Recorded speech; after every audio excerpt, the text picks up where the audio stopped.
ఎక్కడైనా కంపెనీలో పని చేస్తూ ఉంటే జీవితాంతం ఆ పనే చేస్తాలే అనుకోకు. ప్రభా, ఏ కంపెనీలో పనివాడిగా నేను అడుగుపెట్టానో ఇలాంటి కంపెనీకి నన్ను యజమానుడిగా చేయ్యా.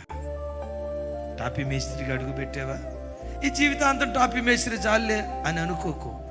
బిల్డర్గా మార్చబడు.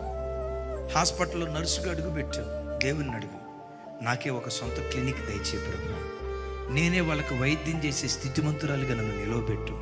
ఎంతకాలం 20,000, 30,000, 30,000, 35,000 జీతం నన్ను స్థితిమంతుడిగా నిలవబెట్టు. నా చేతి కింద కొంతమంది నర్సులు పనిచేయాలి ప్రభా.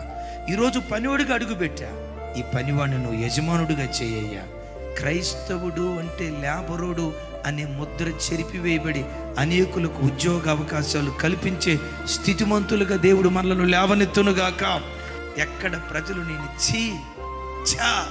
వీడు బ్రతుక వడ్డీల మీద బ్రతికేవాళ్ళరా వీళ్ళు, నెల నెల మాకు వడ్డీలు ఇస్తారా వీళ్ళు, నెల నెల మేము అప్పిస్తే ఆ అప్పు అనుభవిస్తా వడ్డీ, వీళ్ళ బ్రతుకంతా ఎప్పుడు వడ్డీయరా.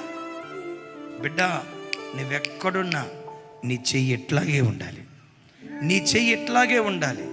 కొంచెంలో పొదుపుగా ఉండు. నేనంట మొక్క నాటినప్పుడు అప్పుడే చిగురు వచ్చింది, వచ్చిన చిగురు తెంచుకొని అరే చింత చిగురు బాగుంటుందని మాంసం కూరలు వేసుకుంటే ఆ చెట్టు ఎదగదు.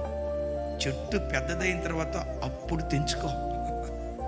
అట్లా కాకుండా మొక్కతో ఉన్నప్పుడే 7,000 రూపాయలు జీతగాడప్పుడే ఏక్ దిన్ కా సుల్తాన్. ఈ కార్యక్రమాలు చేయటాన్ని బట్టే క్రైస్తవుడు అంటే లేబరోడ్ అనే ముద్ర పడిపోయింది. నా ఆశ లేబరోడ్ అనే ముద్ర చెరిపివేయబడాలి. క్రైస్తవులు అంటే ఎక్కడికో వెళ్ళి ఉద్యోగాల కోసం వెంపర్లాడి పరిగెత్తే వాళ్ళన్న ముద్ర చెరిపివేయబడాలి. క్రైస్తవులు అంటే అనేకులకు ఉద్యోగాలు కల్పించేవాళ్ళు, ఇండస్ట్రియలిస్టులు కావాలి, వాళ్ళు వ్యాపారవేత్తలు కావాలి, వాళ్ళ చేతి నెడలో అనేక మంది అన్య ప్రజలు బ్రతుకుదురుగాక. ఈ క్రొత్త పేరు దేవుడు మనకిచ్చునుగాక.